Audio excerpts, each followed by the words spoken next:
That's the wrong button. Good morning, everybody, or at least some of everybody. We don't have a lot of people here yet. Still 7:19, I guess. But sad small group. All right. This is what happens when you go through power series and series sequences and series. It's a tough chapter. Admittedly so. We are almost to the end of it, though. We're actually knocking on it. We'll probably finish it out today. Or we'll definitely finish it out today. I'll have, just to give you a heads up, I have some extra videos that I'm in the process of recording. They're just for extra reinforcement of topics that I'll post a little bit later. So that should help fill in any gaps that we might have. And let me do one other thing here. I'm just going to share my screen. Just to remind you, the Integration B is next Friday, so a week from today. The signups are due by Sunday at midnight, so I highly encourage you to sign up if you can. It doesn't burn anything other than a little bit of time on a Friday. And unfortunately, timing wise, that ends up being the same day as an exam. There's just no way I could avoid that. So such is life. We just do that. Yeah, so that's a heads up. It would be awesome if you guys would sign up for that for a couple of reasons. Really, it would be great. But anyhow, let's see. Where were we last time?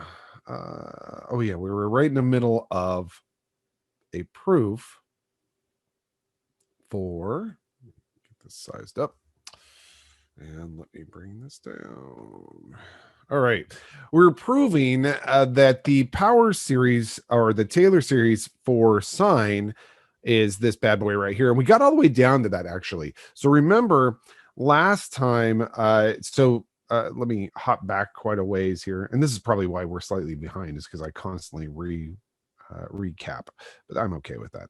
So last time we had gone through building a non-geometric power series, or basically building Taylor series, right?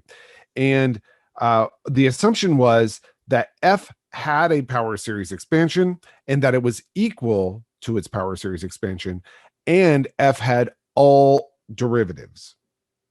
Okay. With those assumptions, we proved that F was, where did I have that? Oh, right here.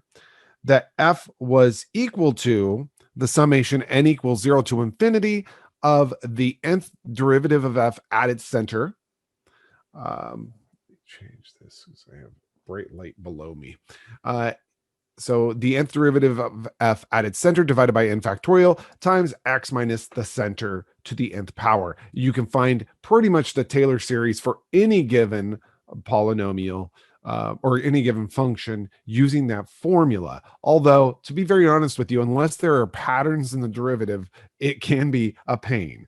Okay, but certain functions have patterns in their derivatives, like e to the x. That's why it's one of the ones that we focused on, or sine of x or cosine of x, right? Those have patterns. And so that's why we can memorize those formulas. And this is actually the actual definition of the Taylor series expansion. And we proved that F was equal to that Taylor series expansion if F is equal to its power series. And then we just started going about finding Taylor series for different functions. So we did e to the x. And we found out that e to the x is actually equal to the summation n equals 0 to infinity of x to the n over n factorial, which is a really neat idea that we have an exponential function, yet it's actually an infinitely long polynomial. And then, see, what did we do? Oh, this is in the online content. I don't know if I've posted that yet. If I haven't, I will post that today. Online content that it's not actually necessary that you watch this, but if you're really into the gritty details of things, then you're more than welcome to watch this online content stuff, which basically is me going through and saying, how can we guarantee that a function's actually equal to its Taylor polynomial expansion?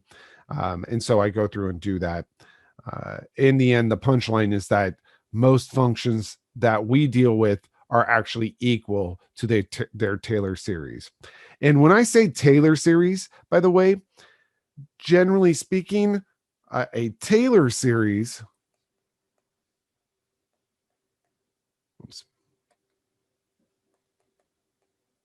has a non-zero center.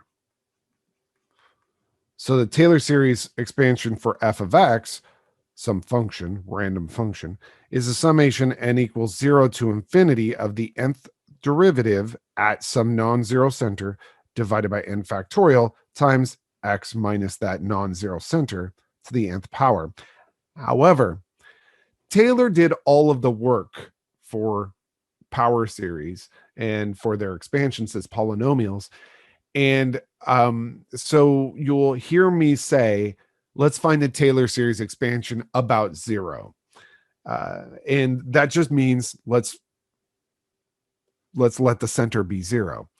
So that way I don't have to introduce somebody else's name. I will mention the name right now because it's actually in the title of this section. But Maclaurin series are Taylor series that are centered at 0.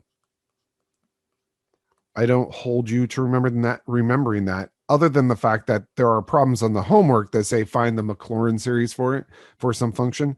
That just means do the same thing as the Taylor series, but instead of centering at some random a, you're centering it at 0. So Maclaurin came along and did the easy stuff. But Taylor series in general are centered not only at 0, but elsewhere as well. Okay. And then once you know the Taylor series expansion for a polynomial or for a function, you can then evaluate, like instead of e to the x, we can evaluate e to the negative 3x squared. You just plug in negative 3x squared into what x would be in its normal Taylor series expansion. Now that trick only works if you're expanding about 0, because that's the Taylor series expansion that we proved. If you expand anywhere else other than 0, you have to recreate the entire expansion. And I think I mentioned that in this example right here, which is what we worked on last time. If somebody says, hey, I'd like to know what the Taylor expansion of e to the negative x is, you can't just, because we're centering it at something other than 0, you can't use that version of it. You have to throw that out and rebuild because you're centering it someplace else. This expansion of e to the x only holds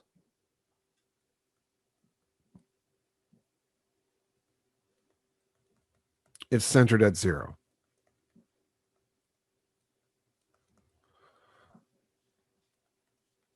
So once somebody says, I'd like to center elsewhere, then you have to rebuild. And there are great reasons why you would want to recenter elsewhere.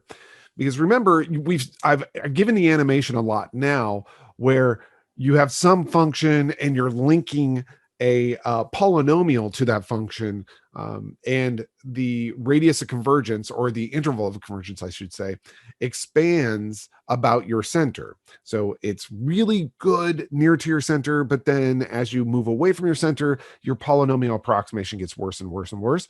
So if you're trying to approximate, for example, e to the negative 4.2,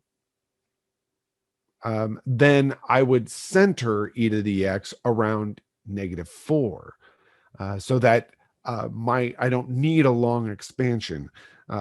So that's the whole point. The entire reason why you'd recenter is because maybe you're evaluating your function somewhere far away from 0.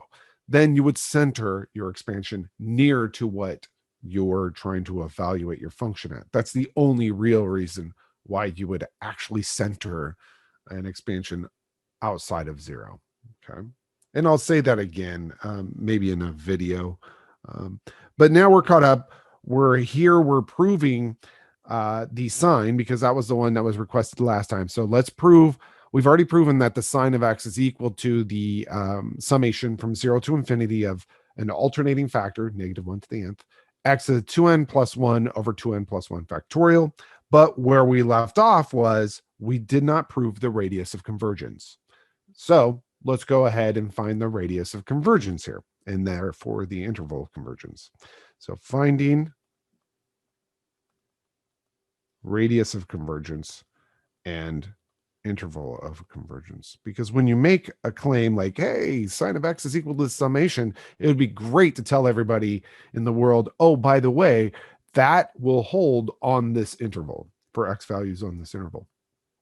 To do this, I'm going to do the ratio test because, well, it's a very nice test, right?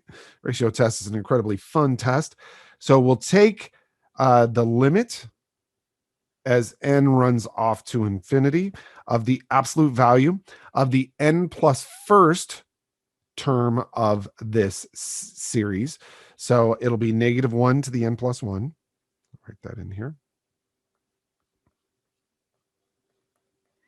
And then x to the, well, it was x to the 2n plus 1, but we're going to plug in n plus 1 for n here. So it's going to be 2 times n plus 1 plus 2 plus 1. So 2n plus 3 is what that actually will simplify down to. And its factorial downstairs will also be a 2n plus 3 factorial. That's me evaluating this sequence term at the n plus first value. And then now I'll just multiply this by the reciprocal of the nth term, which is 2n plus 1 factorial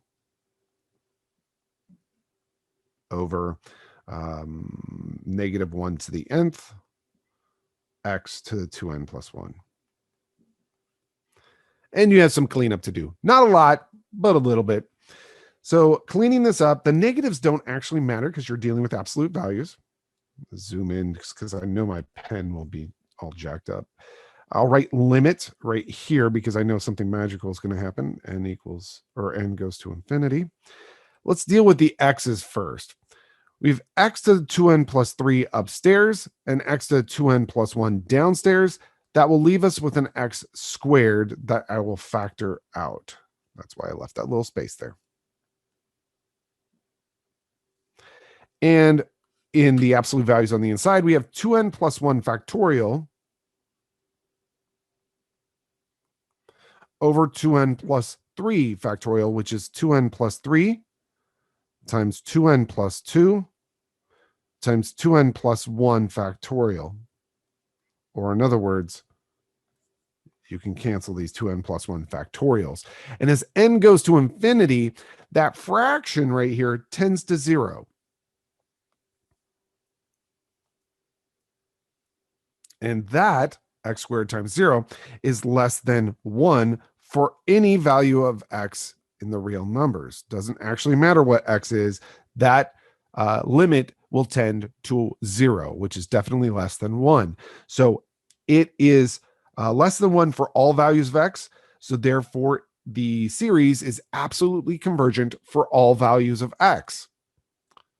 Thus, the radius of convergence is infinite.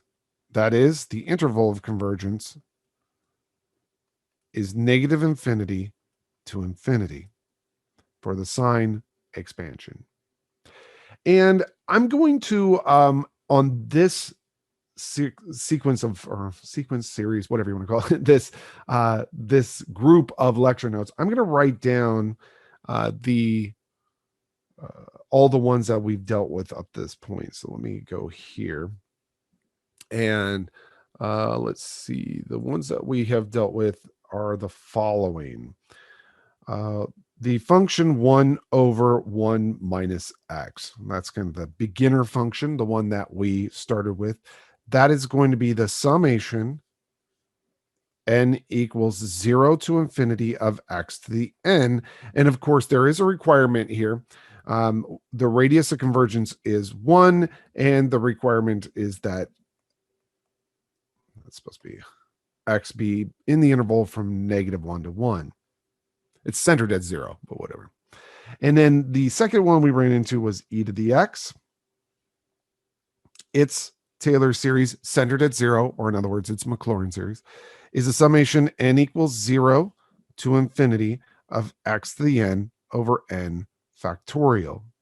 Pen is being naughty today. Okay. And the radius of convergence here was infinity. We actually proved that a couple times, actually. And so therefore, if you had the time to expand that summation out forever and ever and ever, no matter what your x value is, it will be exactly e to the x. Whereas the very first power series above, you expand it out forever and ever and ever, as long as the x values you're plugging in are between -1 and 1, that infinitely long polynomial right there will match 1 over 1 minus x, but only from -1 to 1. The next one we did was a tangent inverse. Actually, I think we did the natural log. Let's do the natural log next. We did the natural log. That's right. Natural log of 1 plus x. This is kind of the oddball out of the entire group. The reason why I think it's the oddball is the fact that it's a summation that doesn't start at 0. It starts at 1. It's the only one of the power series that starts at 1. And its expansion, it's alternating. So I'm going to write a -1 to the n minus first here. And it's x to the n over n. And this one, it has a radius of convergence of 1, -1 to 1. Open interval is where it converges. Okay. And then the next one that we dealt with was the tan inverse. Now is actually kind of an entertaining one. Tangent inverse of x. We did this in, I think it was 11.9 possibly. This one is going to be the summation n equals 0 to infinity of -1 to the nth power. And this is going to have our odd power, 2n plus 1 of x in the numerator, and its same odd value in the denominator. No factorial there. There you go. And the radius of convergence of this is 1. However, it converges on the closed interval, -1 to 1. Kind of an interesting little aside there. That one has an interesting interval of convergence. And then we have just proven at least one of these two. I'll start with the sine, actually, since we proved that one first. So we've just proven that sine of x is equal to the summation n equals 0 to infinity of -1 to the nth. It's alternating because it's a trig function. That's a good way to think about it. Of x to the sine is odd, so it's going to be 2n plus 1 power over 2n plus 1 factorial. Notice the difference between the tan inverse and the sine is that the sine has that factorial in its denominator. It's really the only difference between the two. And the radius of convergence of this is infinite. In other words, as long as you have all your lifetime to expand out that polynomial, it will match sine of x for any given value. And finally, the cosine of x. Cosine of x summation 0 to infinity, -1 to the nth. Cosine is even, so it's x to 2n over 2n factorial. Now, honestly, you could spend an entire year, and this is no joke, going through and learning about sequences and series. It's called numerical analysis.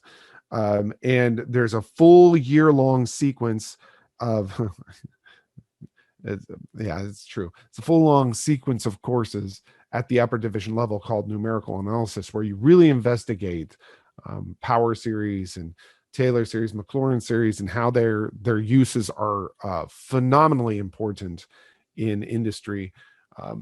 But that's not the purview of just learning them in Calc 2. Just learning them in Calc 2 is just so that you dip your toes into this water, you get used to it. I'll tell you the ones you should have in your brain memorized would be this guy right here. This is like the birthplace of a lot of them. It's the geometric series one. E to the x, you should have memorized. And I really do think that you should have the sine and cosine memorized. The tan inverse of the natural log, I don't require my students to memorize because, well, you have enough to put in your brain. Okay. So these ones are useful to memorize, the ones that I've highlighted. Okay. All right. There is one more we're going to learn beyond this, which is confounding. And I'll let you know that I don't really focus on it on exams, but I do on the for e to the x and sine and cosine, and also 1 over 1 minus x. I do focus on those because they are important. All right. Let's now just use these. Let's just get used to really using them.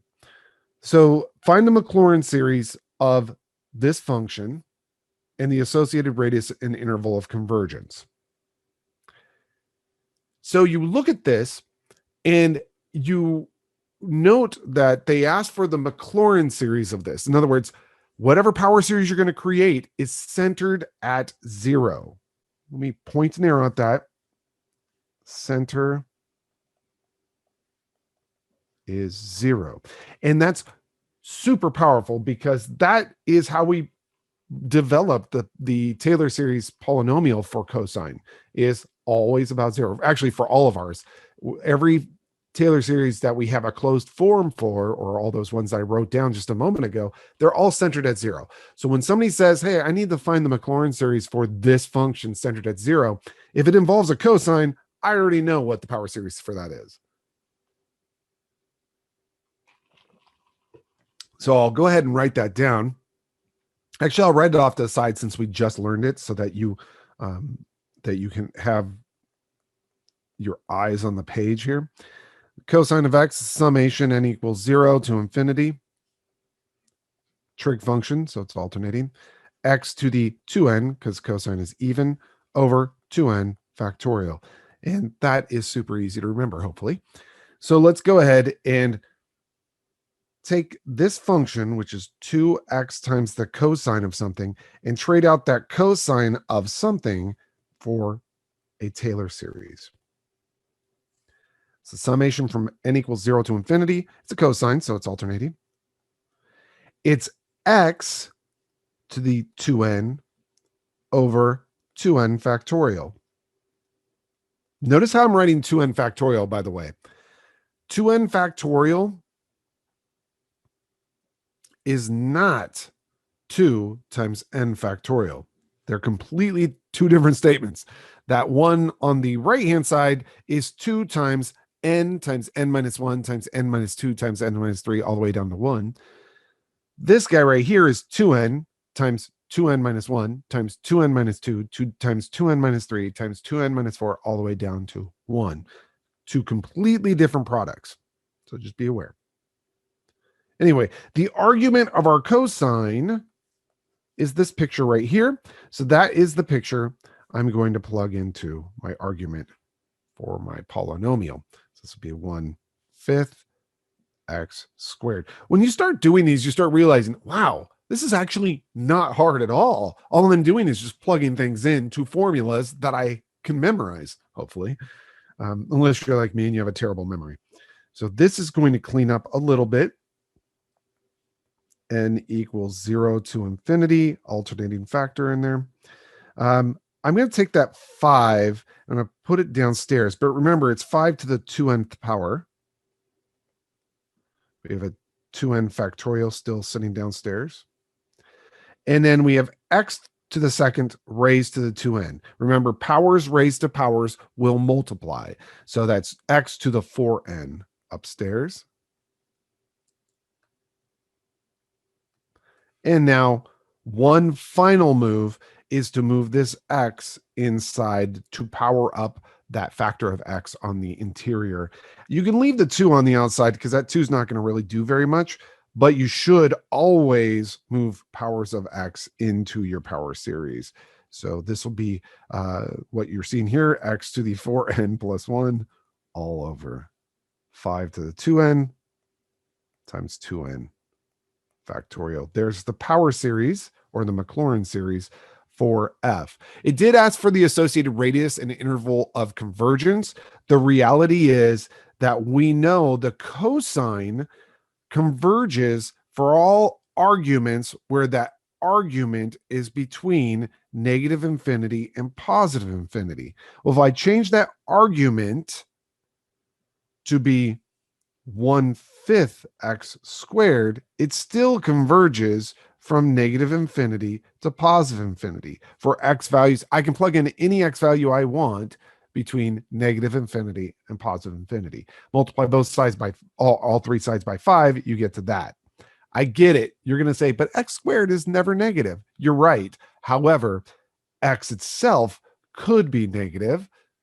So when you take the square root of all three sides, you still need to kind of, or you're not going to take the square root, but when you talk about x, you're still going to say x can go from negative infinity to positive infinity because that restriction doesn't change. When you have infinite radius of convergence, generally speaking, that gets maintained always. You keep it. So the radius of convergence is infinite. Your interval of convergence is negative infinity to positive infinity.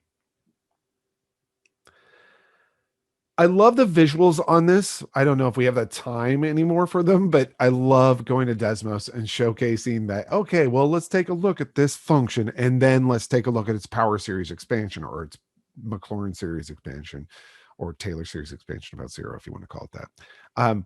And you could totally do that. You can go in and check that out. You will see that these are the same functions as you add more and more terms to your Taylor series expansion. Good stuff, though. So then you say, well, what is the whole point? And I am 100% with you. I dislike learning something if there's 0 point to it. Well, that's not true. I love mathematics because of the fact that there are certain ideas within mathematics that are not applicable to the real world, yet they're great exercises in logic. I love that idea. I love just pursuing the fantasy of mathematics. There's some beautiful pieces in it. However, I could easily see from a student perspective when somebody says, why am I learning this? It's like the typical algebra student who says, why am I learning the quadratic formula? Am I going to get a job where somebody says, quick, solve this quadratic equation? The answer to that is probably no. You're probably not going to get a job like that. That would be a terrible job. But if you go into engineering, that becomes part of a process. You do have to know kind of the underpinnings of a lot of the mathematics you're doing to make things work. Why are you learning this? It's because you're eventually going to have to work with functions that, I'm going to skip this because that is recorded online. That is a terrible process, by the way. And you have to do this here in differential equations, which is find the power series or the Maclaurin series for e to the negative x squared, find the Maclaurin series for cosine of x, and multiply them together. It's actually faster than you would think. It's just something that I have a video for. I haven't posted on our website yet, but I will this afternoon. I just haven't done it yet. Anyway, so the why. Why do we learn this stuff? And I'm skipping examples so I can get to the why. It's because of stuff like this. You have to do, so we have integration techniques. The whole point of Calc 2 is integration, right? Chapter 6 and chapter 7 and chapters 8 and 10 are going to be all about integration. And yet chapter 11 seems like it's nothing about integration, but actually the whole punchline of it is integrating the rest of the crap you couldn't integrate before. So if you try to integrate something like this, technically you could, it wouldn't be fun, but you could totally integrate this. However, you could integrate it as a power series.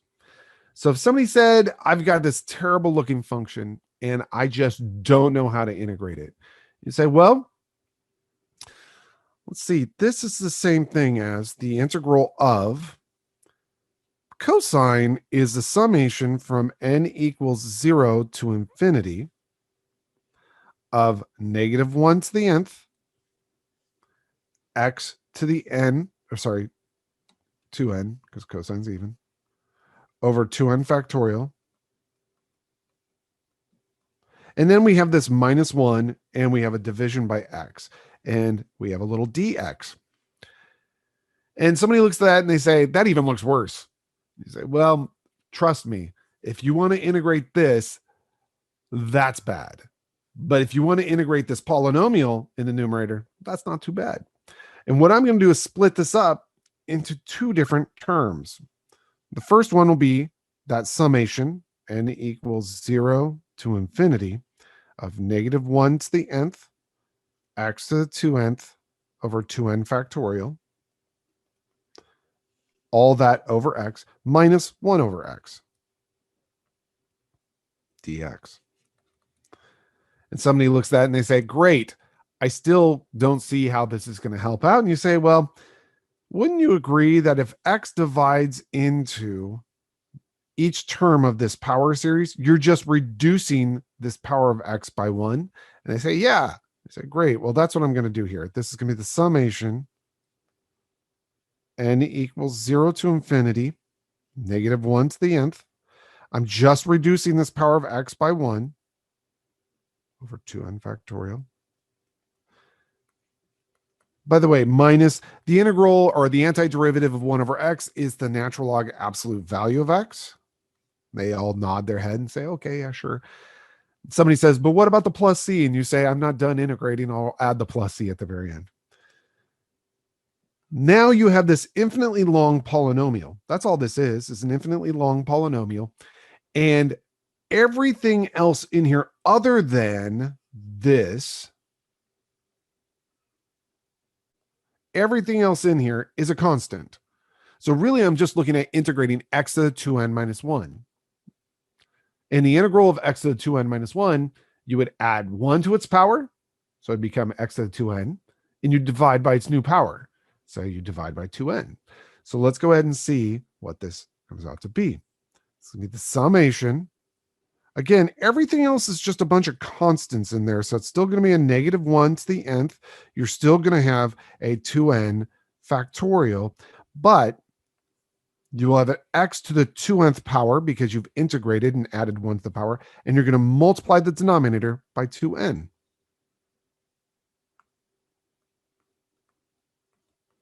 And don't forget, you have a plus c somewhere. And there you go. That is the antiderivative of the cosine of x minus 1 over x. It is represented, I get it, it's represented as a power series, which means that if you want to evaluate this at, let's pretend, let's say you want to evaluate this integral from, let's make our lives a little bit easy and say from 1 to 5 or something like that. If you want to evaluate that integral from 1 to 5, well, then you're going to evaluate this power series from 1 to 5, which means that you have to plug in 1, you have to plug in 5, you have to figure out the radius of convergence, all that fun stuff. And that also likely means you're going to have to add up a lot of terms of this power series to find out what is an approximate value for this. But at least you found out what the antiderivative is. If you want to know actually really a great use for this, imagine that you started Calc 2 and somebody said, I need you to integrate this.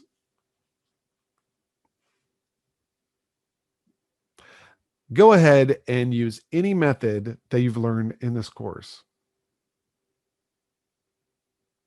Any method. The answer is you can't do it. That's a non-elementary function. There's no way to find the antiderivative of that at all. Such a simple function, yet you cannot find the antiderivative. And so instead of treating it as a function as written, I could write it in its power series form. Remember, e to the x would be x to the nth over n factorial, but it's not e to the x, it's e to the x squared. And that can be written as x to the 2n over n factorial dx. And taking the antiderivative of this polynomial, you get this summation n equals 0 to infinity. And this should answer, Raj just sent me a question, so this should answer that question. When you take the antiderivative of a polynomial, you add 1 to its exponent and you divide by that new exponent. Don't forget you have plus c on the back end. So something you could not integrate before, because you're writing it as polynomial, you can integrate it. And Raj, I hope that answered your question. Where did I get that 2n? It's because I took the antiderivative of this. You add 1 to the exponent and divide by the new exponent. So it's a really, very, very, very, very cool way to integrate something when you just have no other option. It is the last option, right? You don't want to trade things out for power series if you have other options. But it really is the punchline of all of Calc 2 is when all else fails, trade it out for its Taylor series or its Maclaurin series, if you want to call it that. And integrate that. And actually, when there was one semester I was teaching where I had a student who loved power series and so much that he ended up doing all his integrals using power series. And I had a conversation with him saying, listen, it's great that you're practicing that skill, but the reality is you'll never be able to give me the exact value for a definite integral using a power series expansion, because all you can get, the best you can hope for when you start expanding this out is an approximation of what the function's going to be, because you'd have to sit here forever and write on an infinitely long polynomial. So only use this method if it's something you absolutely have no other way to integrate. Then trade out your function for its power series, and there you go. Very, very neat idea. And I'll pause, so if you have questions, you can ask them.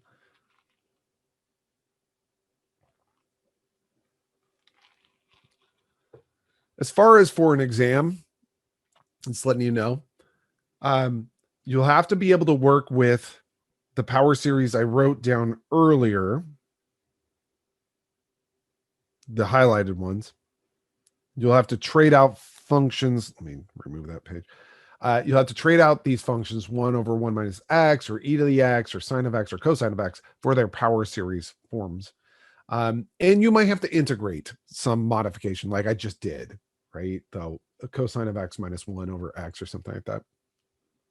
The homework's going to definitely be harder than what an exam would be, just because the homework's kind of trying to get you to really work on the higher level stuff. But I can easily see in Calc 2 people getting freaked out about the amount of information that they've been bombarded with in this section, or in this chapter, sorry. I'm going to step back to example 7 here, because I really like this example. It's such a neat example. So somebody says, find the sum of this series. Like literally find out what this series sums up to. If I give you a question like this on an exam or a homework, which I will, okay? So if I give you something like this, I say, just find out what this sums to. It doesn't mean grab a calculator and start adding up the terms. It does not mean that at all. It means look for a pattern that matches one of your power series expansions or one of your theorems. Is this an e to the x? Is this a tan inverse of x? Is this a 1 over 1 minus x? Is it a sine of x? Is it a cosine of x? Does it have one of those forms? And can somebody tell me, do you know if this has a form of one of those? Yeah, Raj just said it. This looks very close to the sine. And you can kind of tell that because of the odd power here and the odd factorial there and the alternation here. When you see that alternation and the odd power and the odd factorial downstairs, sure does look like a sine. Let's go ahead and modify it a little bit so everybody can see that. I'm going to factor this 5 out because it's really just noise to me. And I'm going to write this as a summation, n equals 0 to infinity of the alternating factor. And then we have, notice, both in the numerator and the denominator, you have something to the 2n plus 1 power. So I'm going to glue those together as pi over 6 to the 2n plus 1 power.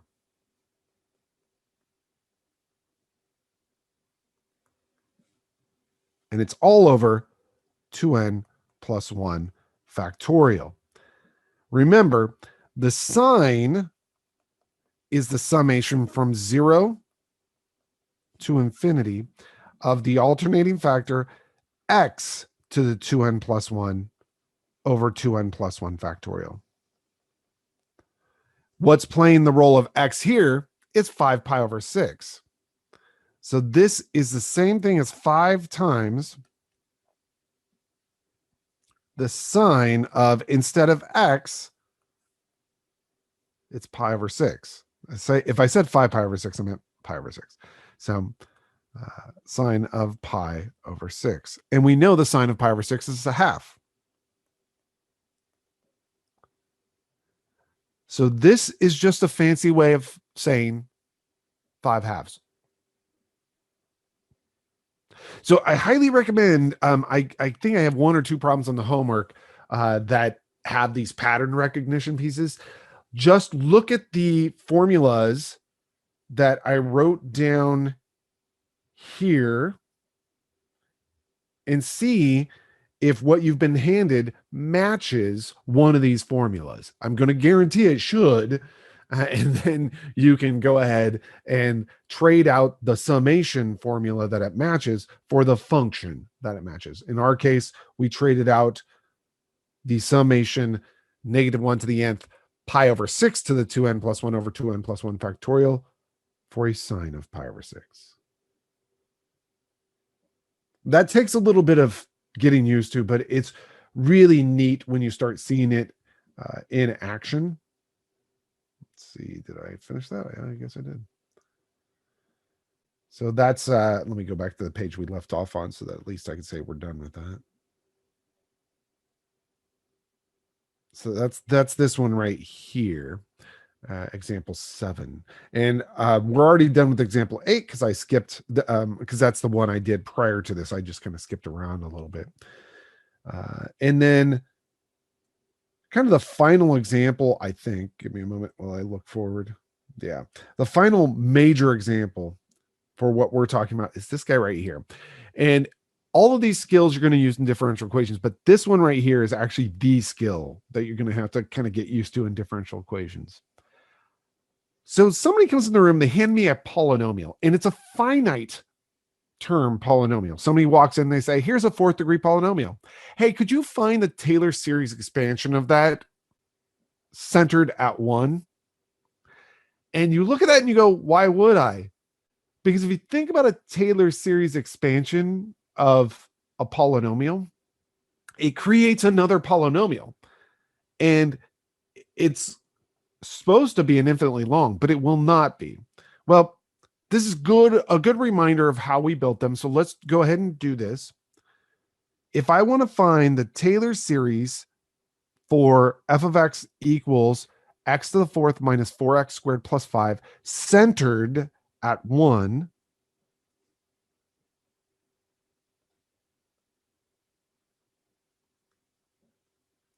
we're going to build a table of values just like we have done. It's just a good reminder. I start with the left-hand side being the values of n being which derivative I'm looking at, basically. So we're going to look at the 0th term, the 1st term, the 2nd term, the 3rd term, and so on and so forth. I'll go to the 6th term just to drive a point home. And then, again, recall, maybe I should write it down over here, that the Taylor series expansion for f of x is defined to be the following. Summation n equals 0 to infinity. It's the nth derivative evaluated at the center divided by n factorial times x minus the center to the nth power. And so what we're going to do is we're going to find out what the nth derivatives are, and then we're going to find out what those nth derivatives are at 1 at the center.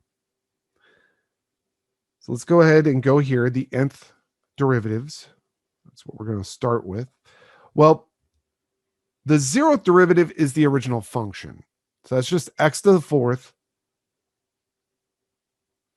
minus 4x squared plus 5. That's the 0th derivative. The first derivative will just be, well, 4x cubed minus 8x. The second derivative will be 12x squared minus 8. The third derivative will be 24x.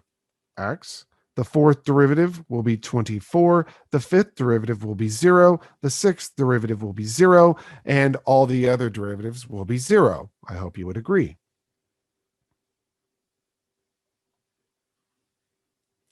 Now we're going to take those nth derivatives, and because we're expanding this out, we're finding the Taylor series expansion at x equals 1, or centered at 1. That's another way of saying that. We're going to evaluate all those derivatives at the center, 1.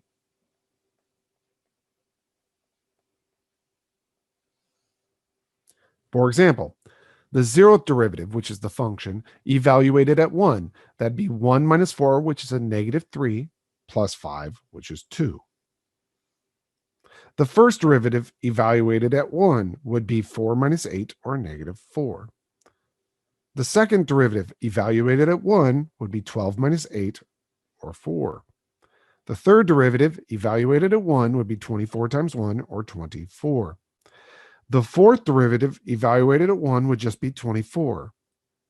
The fifth derivative is always 0. The sixth derivative is always 0. They're always 0 from that point forward.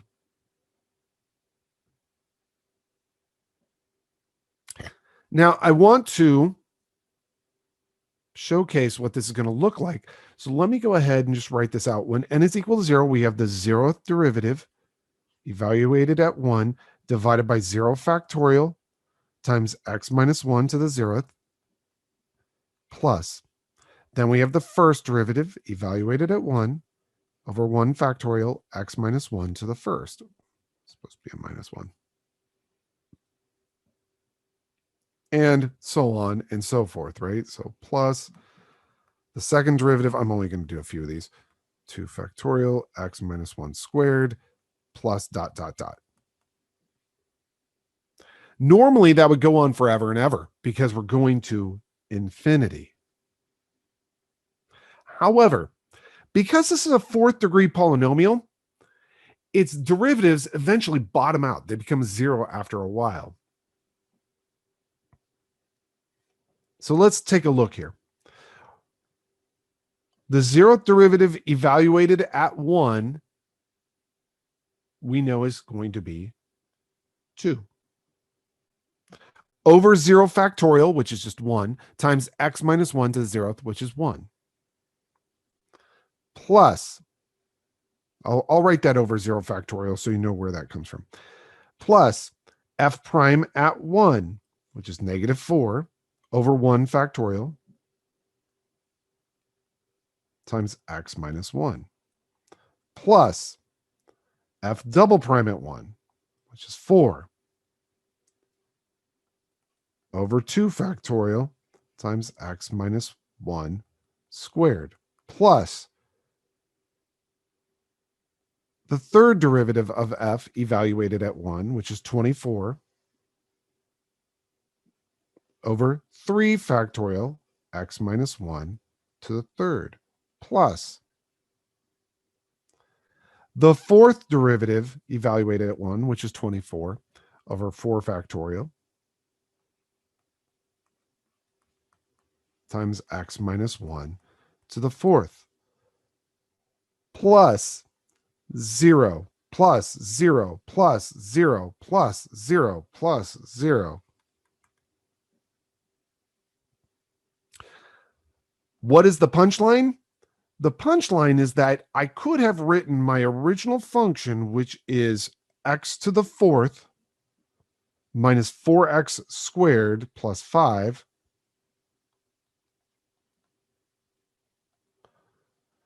I could have, if I wanted to, recentered that function. It's the same exact function, but I could have recentered it and written it as 2 over 1 minus 4 times x minus 1 plus 4 over 2 factorial. 2 factorial is 2, so 4 divided by 2 is 2. So plus 2 times x minus 1 squared plus 24 over 3 factorial. 3 factorial is 6. So 24 divided by 6, that's 4. So plus 4 x minus 1 cubed plus 24 over 4 factorial. But 4 factorial is 24. So 24 over 24 is 1. So we have plus x minus 1 to the 4th. The rest of it is plus zeros. And you say, that seems like a complete waste of time, which I would kind of agree in a way. It seems like it's a complete waste of time. Like, great, you rewrote your polynomial. Now, if I plug in 0, that's going to be a pain in the butt. If I plugged in 0 to this guy right here, I know the output is 5. But if I plug in 0 to the other one, it's going to take me a lot of computation to find out the output is 5. But that's not why you did this. You did this because you wanted to center around the number 1. You want to center around the number 1, maybe because you're evaluating this function at a bunch of values that are near to 1. Specifically, f of 1.1 or f of 1.01 or f of 1.001. And you say, I don't get it. I say, I don't blame you. F of 1.1, I think is the first one I started with, is equal to, I could plug that in here. I'd have 1.1 to the 4th minus 4 times 1.1 squared plus 5. But I don't want to do that because it's easier for me to say it's 2 minus 4 times 1.1 minus 1 plus 2 times 1.1 minus 1 squared plus 4 times 1.1 minus 1 cubed plus 1.1 minus 1 to the 4th. And you say, no, that's still, I don't get it. That seems like it's too much work. And I will say to you, how far away from the number 1 is 1.1? How far away from 1 is 1.1? How far did I step? Yeah, 0.1, 1/10. So these are all basically just saying I have 2 times 1/4 times a 10th, or sorry, 2 minus 4 times 1/10 plus 2 times 1/100th, because it's the second power of 1/10, plus 4 times 1/1000th, because that's the third power of 1/10, plus 1/10,000th, because that's the fourth power of 1/10. And that's going to be 2 minus 0.4 plus 0.02 plus 0.004 plus 0.0001. And you could do that by hand. That's 1.6 plus a 0.02 plus a 0.004 plus 0.0001. And that's actually how your calculator does it, folks. When you go in and you compute f of something and the function you're dealing with is a terrible polynomial, but you're centering it near to an integer. So if I want to evaluate f at, let's just say 27.2, a calculator will create a power series expansion about 27 and do the mathematics that way. That's what's happening behind the scenes. So all the mathematics that you've used, when you use a regular 4-function calculator, it's doing power series expansions in the background. Not always, actually. Desmos is mostly using that, but there are but more advanced calculators do. And you could use the same trick now. If I said what's f of 1.01, then you could just say, oh, that's 2 minus 4 times a 0.01 plus 2 times a point. Actually, you know what? I'm going to write that 0.01 as 1/100th, if you don't mind. Plus 2 times 1/100th squared plus 4 times 1/100th cubed plus 1/100th to the 4th. And these are actually really fast ways to do computations. Okay, not great, but somewhat fast. I'm going to show you that this is just 2 minus 4 times 0.01 plus 2 times 0.0001 plus 4 times 0.000001 plus 0.000001. That's 2 minus 0.04 is 1.96. And then we have 0.2, 0.4, 0.1. If we were to add those up.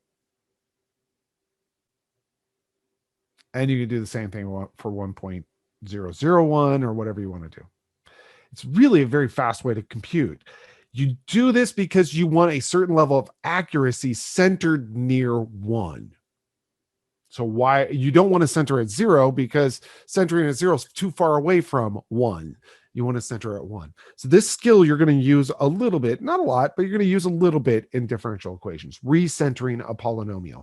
So just this one example will give you a lot of mileage in differential equations.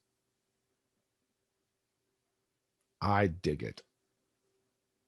I personally think it's really neat. I'll pause for a moment while I take a drink.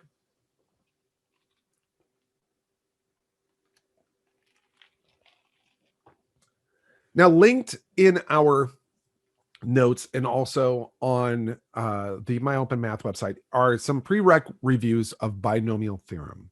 You actually don't need a lot of that for what I'm going to be talking about, but if you forgot about binomials and the binomial expansions and binomial coefficients, it's probably a good idea that you watch that. The punchline is the following: that if you have a polynomial, specifically a binomial to a power, the first way you learn how to expand this out was with elementary algebra. If there was a plus b squared, then you just multiplied a plus b times a plus b. If it was a plus b cubed, you'd multiply it by itself 3 times. If it was to the 10th power, you hated yourself and you multiplied it by itself 10 times.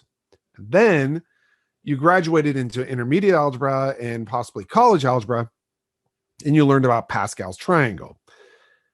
Pascal's triangle gives you the coefficients, right? It gives you the pattern for the coefficients of these, right? So it's 1, 1, 1, 1, 2, 1, 1, 3, 3, 1. If you don't know that, it's probably in one of the videos that's a prereq up above.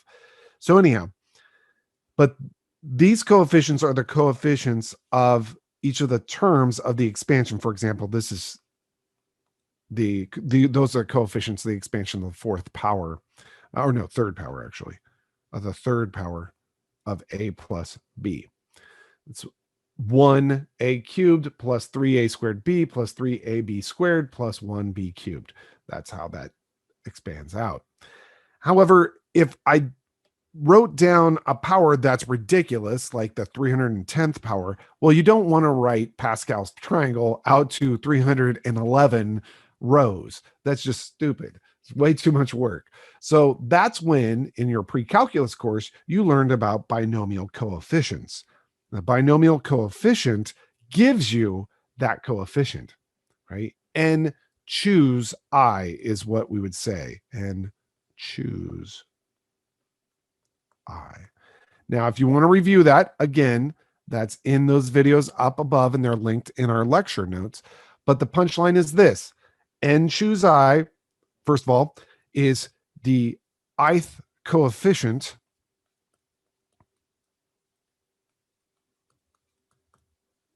of a plus b to the nth power, where what we would consider to be the first coefficient is actually called the 0th coefficient. So where initial coefficient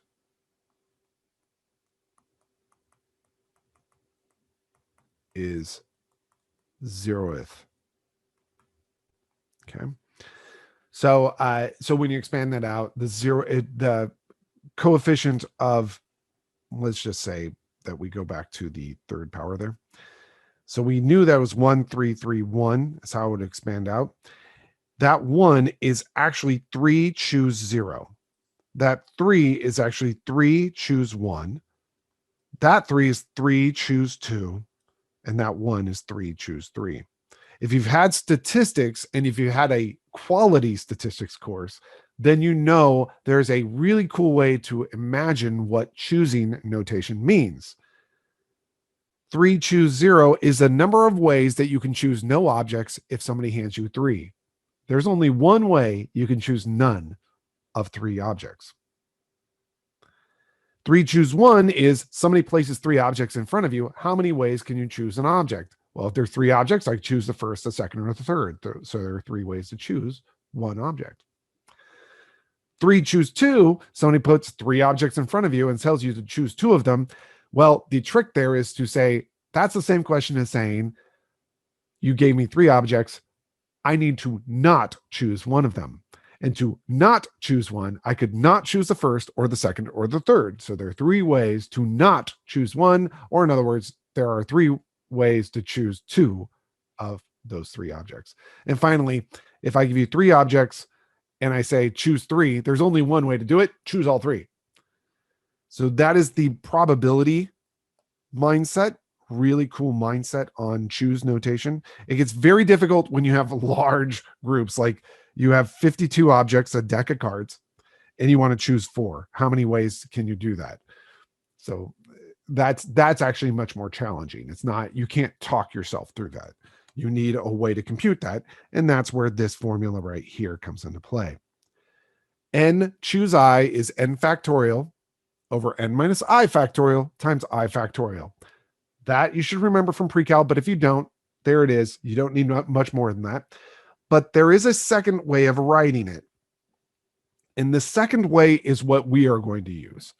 So this is the way from pre-cal, Math 370. But once you're in Calc 2, a more useful way of doing this, of using the choose notation, is this method right here, where essentially you say, oh, okay, that numerator n factorial, let me write it down below so you can see it. N choose I, that's n factorial by definition. It's n factorial over n minus I factorial times I factorial. Okay. But if you think about it, n factorial in the numerator is n times n minus 1 times n minus 2 times dot, dot, dot, keeps going down and down and down, all the way down until you get to n minus I plus 1, n minus I, n minus I minus 1, dot, dot, dot, all the way down to 2, down to 1. I wrote those middle terms in there for a very specific reason. In your denominator, you have n minus I factorial times I factorial. But n minus I factorial is n minus I times n minus I minus 1 times all the way down until you get to 1. So those 2 highlighted groups will cancel. And you get this. N times n minus 1 times n minus 2 all the way down until you get to n minus I plus 1 all over I factorial. And that is actually the proof of this secondary form. Very important thing I need to state here is that I cannot be 0. We define n choose 0 to be 1. That's just defined that way. So for a very specific reason. Now, why do I prefer, and why do we, it's not just me, why do we prefer that second form in Calc 2 versus the original form we learned in pre-calculus, which is 2 courses ago, easily forgotten? It's because when you first learn this formula, you were only dealing with n's and i's that were integers, specifically natural numbers. You were saying, well, if I have a deck of 52 cards, how many ways are there to pick 4 of them? Right? So you're dealing with nice, kind of easy to understand topics. And the exponents in your power series, or in your, binomial expansions, were always natural numbers. But now we're going to flip the switch. What if that exponent's not a natural number? What if it's a rational number? Then this choose notation is broken if it's a rational number. So the punchline here is use this form if n is not a natural number. If it's not a natural number, like a natural number like 1, 2, 3, 4, or 5, or something like that, then you should definitely use this form right here. Now, why am I teaching you this? I ask myself that all the time. Why am I teaching you this? It's because it is the final frontier. It is the last, I promise, the very last power series expansion you're going to look at. I'm not doing this binomial expansion because that binomial expansion right there is from your pre-cal, and it's not even going to happen in your homework, so don't worry about it. But the real question is, how can it be used for infinite series? So let me make mention of this note. The binomial theorem can still be used if n's not a natural number. In this case, the second form of the binomial coefficient is preferable. That is the one that I wrote down just a moment ago. So I'll even mention that here. So if k is a real number, and let's just pretend as though it's not a natural number, and x is less than 1 in magnitude, then the following is true. 1 plus x, notice this is a binomial, 1 plus x to the kth power. Well, that's going to be, oddly, 1 plus. So you're probably going to look at this and say, wait a second, hold on. I don't understand where that 1 plus came from. So let me baby step my way through this. I'm going to start with the fact that we're going to recall that a plus b to the nth power, that was from our pre-calculus work, the summation n, wait, did I do n or I? I think I did I. Summation I equals 0. Let me write that in red to really drive that point home. 0 to n of n choose I. Actually, let me match their notation, because I think I'm using k's up above, right? Yeah, I'm using k and n's. Let me switch this up.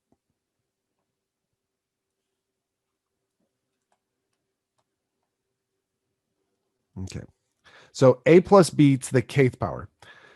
That's going to be the summation n equals 0 to k of k choose n. And then it was a to the, well, it's a to the, let's see, I have to hop back to verify this. It's to the, it's going to be k minus n in our case. A to the k minus n times b to the nth. That was the original binomial theorem that you learned back in pre-calculus. And so if you were to expand this out, it would be k choose 0, a to the k minus 0, b to the 0th, plus k choose 1, a to the k minus 1, b to the first, plus k choose 2, a to the k minus 2, b squared. And you would continue this on all day long. Okay. Not all day long. Actually, you end at the kth power. So it stops eventually. Now, you say to me, but that doesn't look like what you have written above. Well, it is actually the same thing in a way. Instead of A, we have 1. Instead of B, we have X. So let me change this out. Instead of A and B, I'll write A as 1. I'll write that in green. So all of these A's, I'll trade out for ones.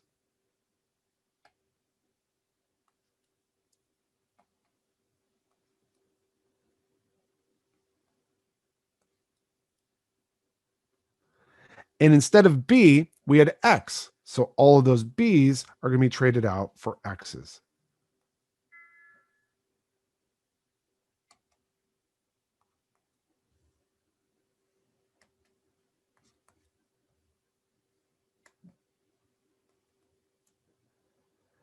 Now you look back at there and you say, well, I guess it kind of looks now like 1 plus x to the k sort of matches this, but where are you getting this 1 plus hanging out front? And note, my series now is starting at 1 rather than 0. What is going on? Well, remember, k choose 0 is defined to be 1. So this is going to be 1 times 1 to the k plus. And if you take a look at the rest of this summation here, it is actually the sum n equals 1 to, I'm going to write k, but actually it's going to go to infinity, but whatever. Right? Because it's, it's going to go to infinity, but we'll just write k for now. Of k choose n. And then if you take a look at these, the ones don't matter anymore. It's just x to the nth power. Now take a look and compare to our formula up above, and we're very close to this formula up above. 1 plus n, the summation n equals 1 to infinity, and then k choose n x the n. And you say, wait a second, you're not going from n equals 1 to infinity. You're going from n equals 1 to k down there. Well, that's because I'm using a finite expansion. I'm assuming that k was a natural number. But if k is not a natural number, it'll go on forever and ever. K is not a natural number. All right. So there, that gives us the 1 plus, the reason why the 1 plus is there. So this formula up here, very important for our final form of our power series expansions. Let's use it in one final example, possibly two if we have time, but at least one. And there'll be a video for this, for a small addition on this, because when you get into differential equations, you'll find that it feels as though you get to a point and you're like, man, should I be able to compress that down and rewrite that in a different way or something like that? And the answer to that is probably, you probably could do that a lot in differential equations. You could play with these all day long to get down to nicer or cleaner forms. And so I'm going to, in a video, showcase how to do that. And you'll see why in a moment. So find the Maclaurin series for the given function. In other words, find the expansion about x equals 0. And that is actually what this is. This is the Maclaurin series. This is centered at 0. And you say, I don't see how this looks anything like what you have in that next example. And I say, because we need to modify this. So f of x, I hope you would agree, if you look over to the right, is x to the 4th. And it's over the square root of 49 plus x squared. But over the square root means multiplying by something to the negative 1/2. Instead of writing it as over something to the 1/2, I'm going to write it as times something to the negative 1/2.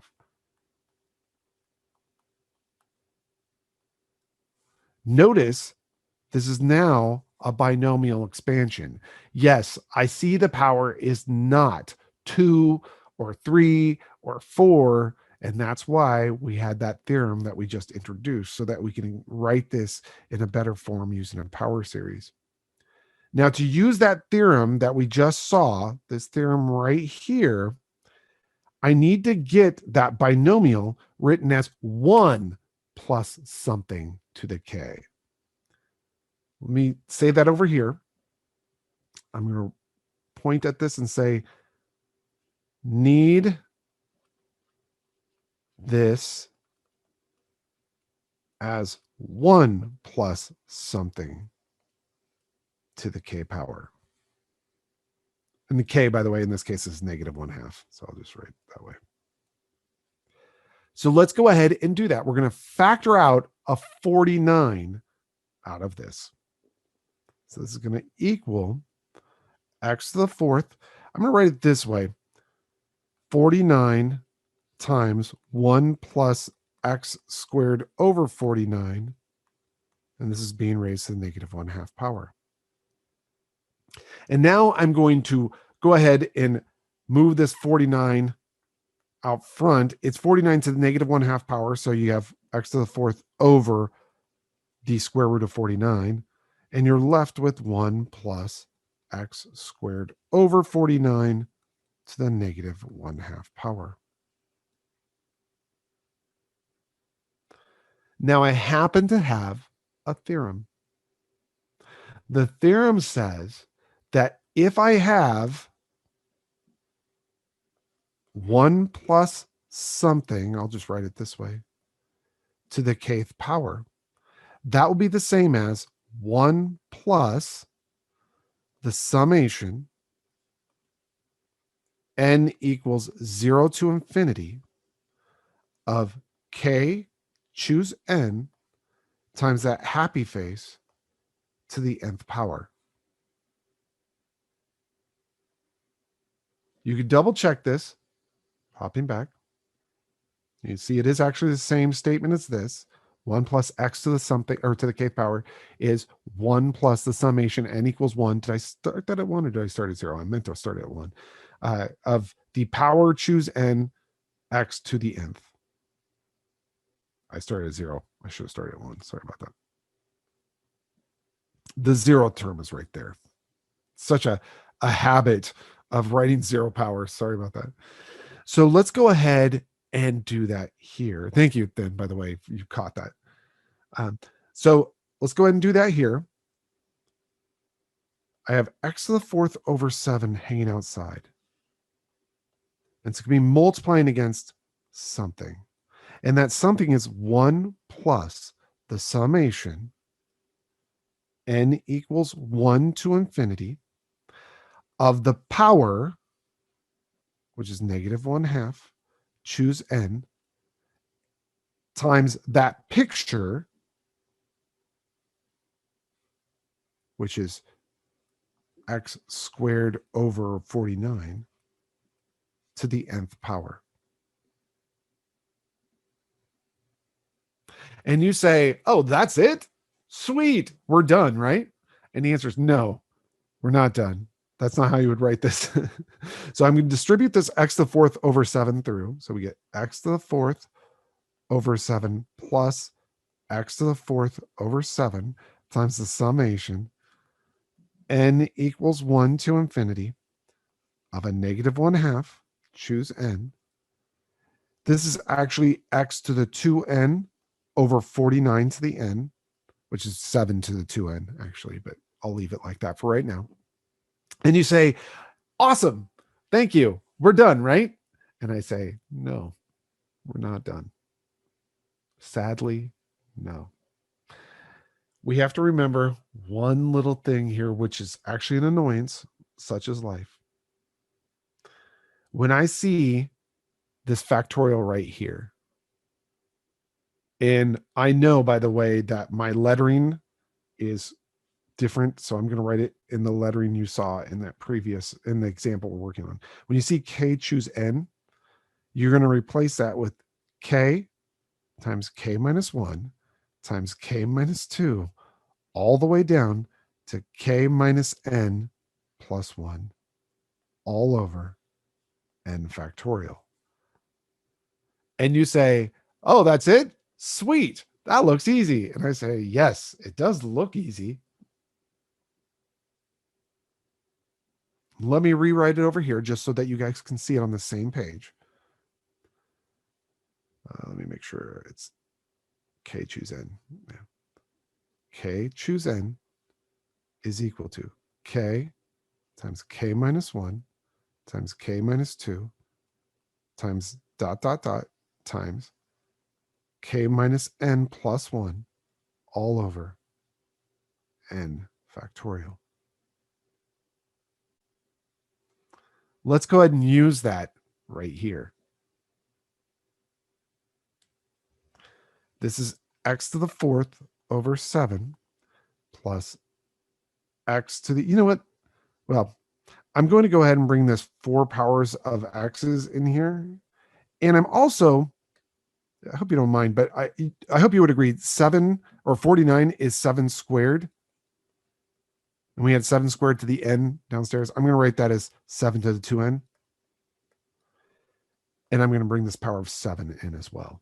I just hope you don't mind. It's just cleaner to my brain to see it that way. So summation n equals 1 to infinity. All the way at the back end, I'm going to go ahead and write times x to the 2n plus 4, because we have 4 more powers because of this guy right here, all over 7 to the 2n plus 1. And that plus 1 because we added a power of 7 right there. Now let's take care of that factorial, or the binomial coefficient. -1/2, choose n. By definition, is -1/2 times a -1/2 minus 1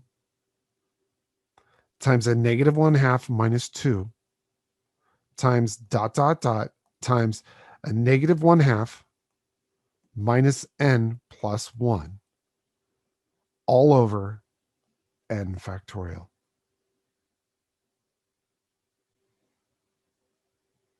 Now that it's okay to leave like that. However, there are other ways to write this. I don't know if I want to, so I'm not going to. I'm not going to muddy your brain. I'll leave it for the video lecture so I can muddy your brain there. But this is one level of where you can leave it. Actually, I will do one little thing here. I'm going to say this is x to the 4th. You're more than welcome to leave it like I have just written it. However, and if you think that this is overkill, welcome. This is differential equations. So it is what you're going to see in a differential equations course. First of all, you see that numerator looks like this, right? That last term is -1/2 minus n plus 1, or in other words, 1/2 minus n. Okay. And it's, how do I want to say this?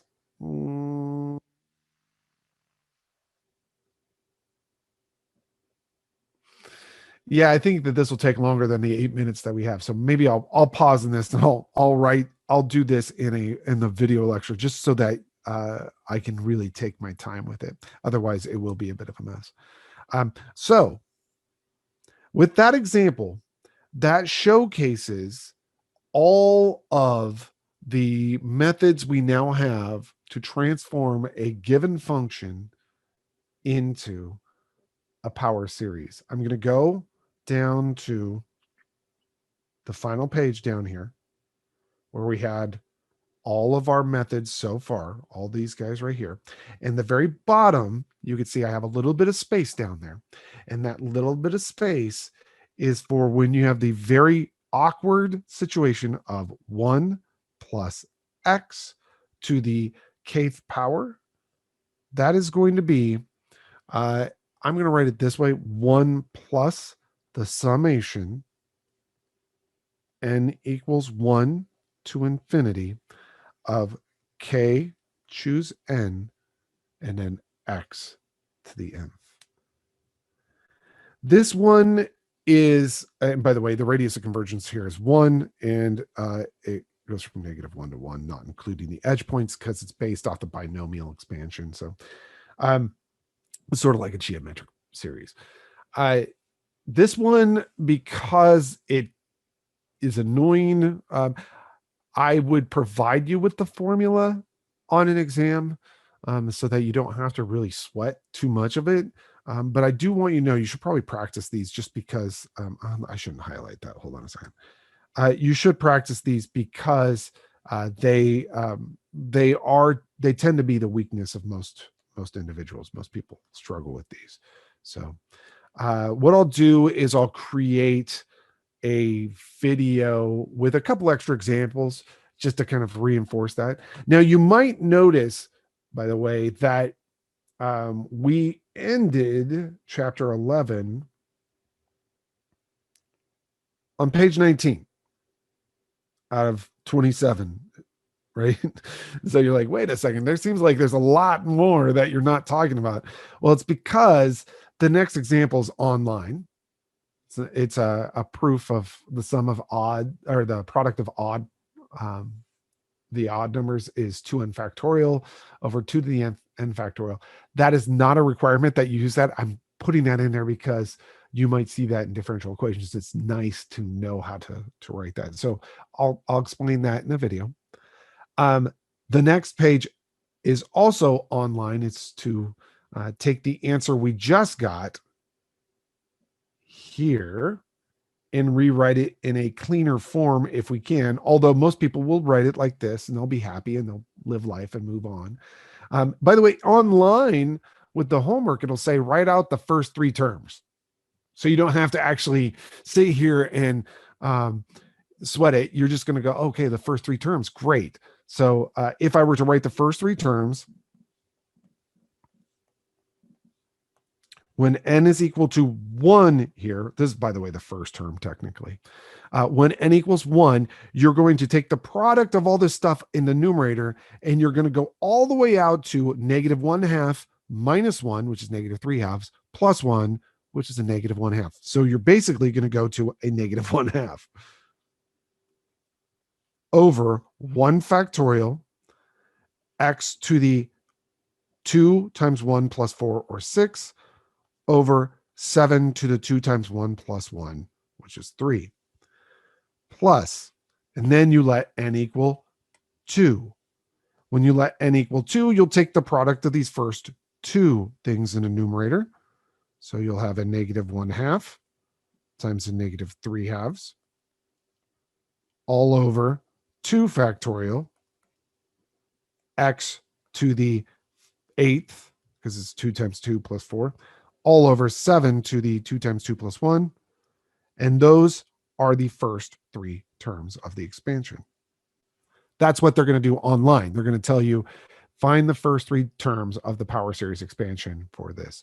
By the way, they're kind of weird, right? That this x to the 4th over the square root of 49 plus x squared can be written as a polynomial, but it can.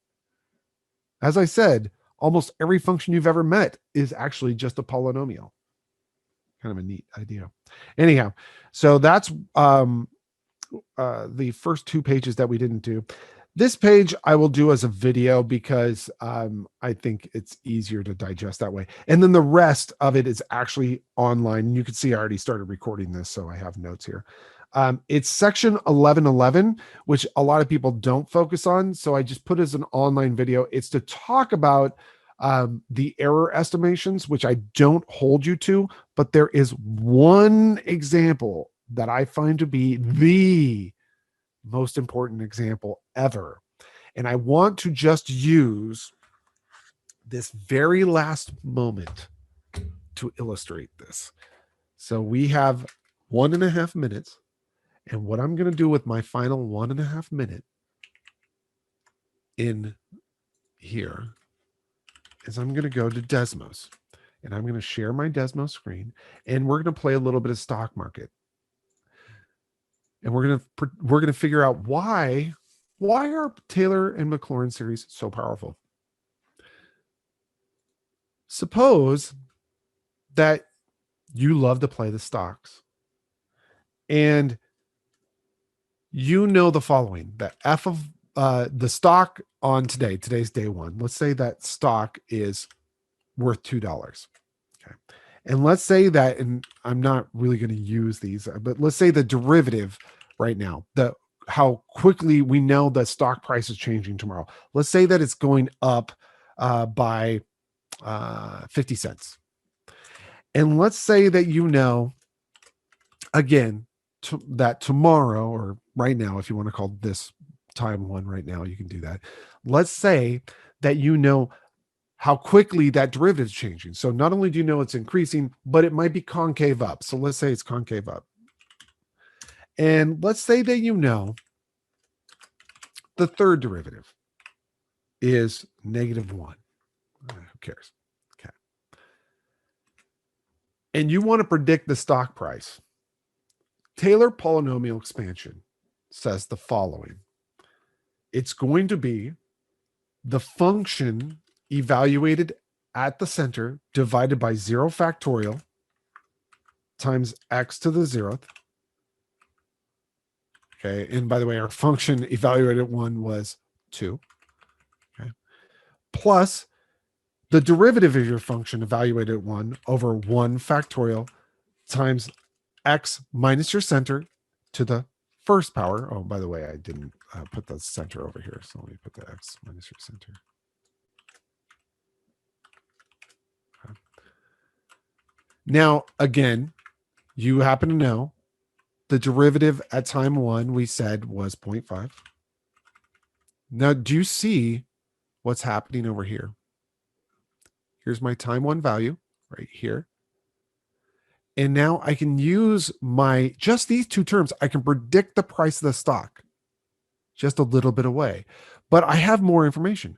I have the second derivative divided by 2 factorial times x minus the center raised to the second power. Not only that, but I have the third derivative divided by 3 factorial. Let me do this. That's annoying me. There we go. Divided by 3 factorial times x minus the center raised to the third power. Using this, I didn't give you a function, did I? I gave you a point, a stock price which was $2, how quickly that stock price is changing, how quickly that change is changing, and hopefully how quickly that change is changing. Using that information, I can accurately predict the stock price for a small period of time. And I can either buy or sell based upon that information. Welcome to the real use of Taylor series. It's if you know enough information about a data point without even knowing a function. If you know enough information about a data point, you can then make predictions. And this is called ESP, right? People who can predict the future. They're like Taylor polynomial expansion machines. So you can predict for a little bit. The more derivative information you have, the more time you can predict for. I'll include that in the video, but that's, to me, one of the most important uses of Taylor series expansions is predictions in markets. All right. I've kept you, as I usually do. Sorry about that. It is 8:53. We're done with chapter 11. Hurrah. So I'll get the videos up. I have office hours in 7 minutes. I have to leave office hours early because I have a doctor's appointment at 10:45. So I'll probably leave around 9:30. Because it is about an hour away from me. So, but I will be here for office hours starting at 9. Okay. All right, you guys have a wonderful weekend. Sign up for the integration bee. I wish there were prizes. I just wish there were prizes. That's all I wish. Right.